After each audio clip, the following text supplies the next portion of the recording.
Hey guys, happy Friday. KAIROKK Teaches, episode 6. Today we're talking gift, okay? The gift cycle. Stay tuned.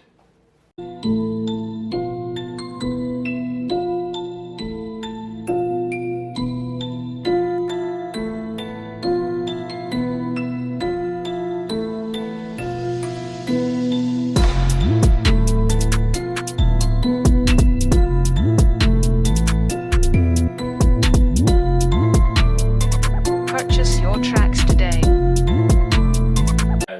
Alright guys, I'm excited to teach this one. The gift cycle.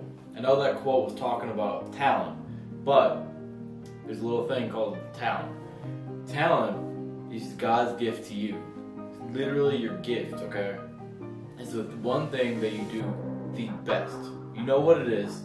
You know what it is. It's that one thing that your significant other, that people just say that you do so well.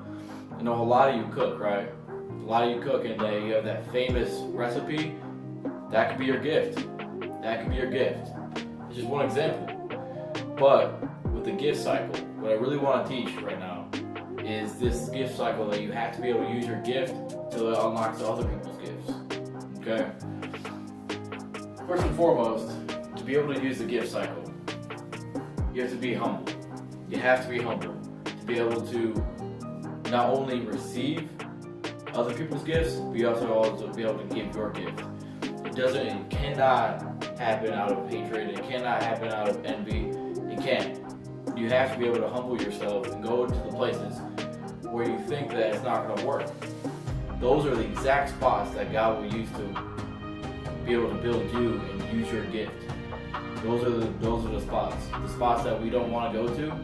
That's where your gift lies. I'm telling you this. You have to be able to humble yourself and be able to go into those fields. Okay?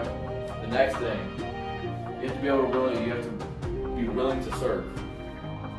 I know I'm talking about God a lot in this, but the gift cycle really doesn't apply unless you believe in a higher power and that things will be better in accordance to a proper plan. It really doesn't exist without that proper and first understanding that there is a plan and according purpose, really. So being able to serve, God said that the greatest among us will be the biggest servers, will be the biggest servants. That being a servant can take us straight to the King. Obviously, the Bible was written at a different time, but it's really, you be able to use your gift to be able to serve as many people as possible, puts you at a higher pedestal and a higher calling. It really does. Okay. But the really big thing is that serving touches others. It touches others. Okay. Let me paint an example for you. Okay. So you got yourself right here. You got yourself. Say you use your gift and you touch two people, right? And that unlocks their gifts. And then you using your gift unlock their gift. See what I'm saying? So, and then they use their gifts because you unlocked yours. And now it's already, now you yourself, with just by using your gift one time, have already touched 1, 2, 3, 4, 5, and 6 people in just 2 iterations. That's how powerful it is, how many lives that you can really touch and really impact for the greater good. You know what I'm saying? This is really powerful stuff. I really feel this one actually, because I actually had a really bad day and I was just feeling off, you know what I'm saying? That I was feeling off, didn't feel like myself, didn't feel the energy, and I really had to buckle down, and I actually found one of my buddies that I've actually known or been acquainted with for a couple of years now. We just never actually had the time to sit down and talk. But we actually got to meet this past weekend, or yesterday actually, and sit down and actually have a conversation. And little do you know, he does YouTube too, and that he actually does his own talking to. And you guys to check out his channel, and actually really spoke to me and really drove me and put me back onto my own path. That he used his gift to speaking to me, and it drove me to put me back on the path to be able to help somebody else, to be able to help somebody else, to be able to help somebody else. Do you see how powerful this is? Without you using your gift, someone else may not be able to accomplish their gift. And that's really the saddest thing as well. So, what I need you to do is I need you to produce. Gifts produce. They produce. But that also means that they take work, that they take effort, they take all of that, put into it. Just because it's your gift doesn't mean that you can't slack on it, and you have to be able to put effort into it and put those reps in. I don't care how good you are, you have to get your reps in, right?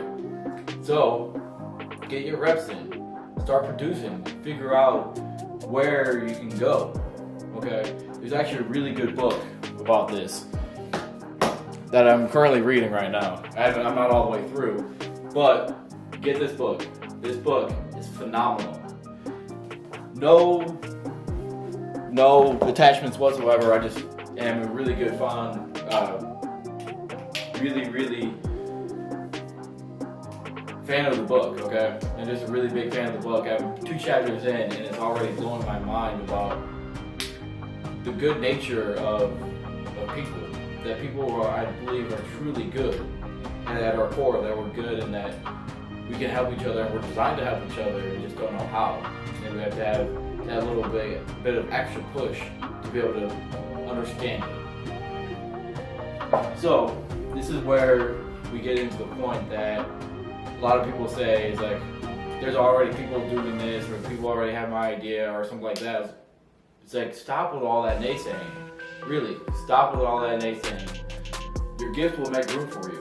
It's said time and time again. It's almost a cliche phrase at this point, but it really is true. Your gift will make room for you. Regardless of how big that room is, it will make room for you in the exact amount that it's supposed to be. Just keep serving. Just keep serving. Don't worry about the clock.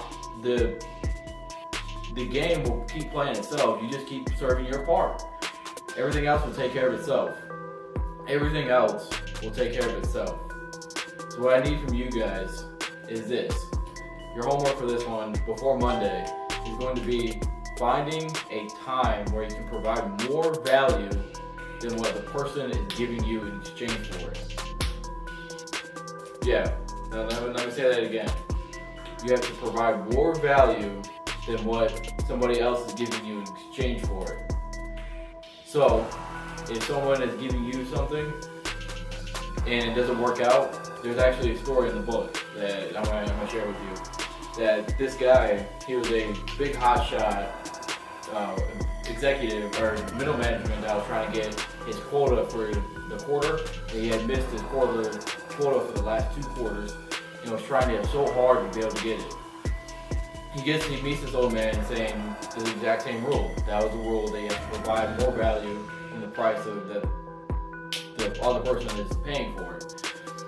And he actually goes back after hearing this, goes back to work, and one of his clients called and was about to cancel their plan, saying that they needed somebody with more experience and more something else, this, that, and everything. And he thought about hanging up and just saying, you know what, screw it, and doing that. But what he ended up doing, he pulled out his book and actually gave a referral to one of his competitors. And I'm waiting to see how that plays out for him. But I'm willing to bet it played out positively for him. And I'm willing to try it myself. And I'm willing to put my faith for it, because faith doesn't mean fear. Faith is our lens, just like on a camera aperture, that we actually push through in the face of fear, into the face of adversity, to be able to reach others. And that's what I'm gonna leave off today. And I'll see you guys. I hope you guys have a great weekend. Be able to cherish all the things and beautiful things of life, and connect with the people that love you and you love. Because that's what life is really all about. But if you enjoyed this program, enjoyed this talk, be sure to subscribe, and I'll see you guys Monday. Let's get it, guys.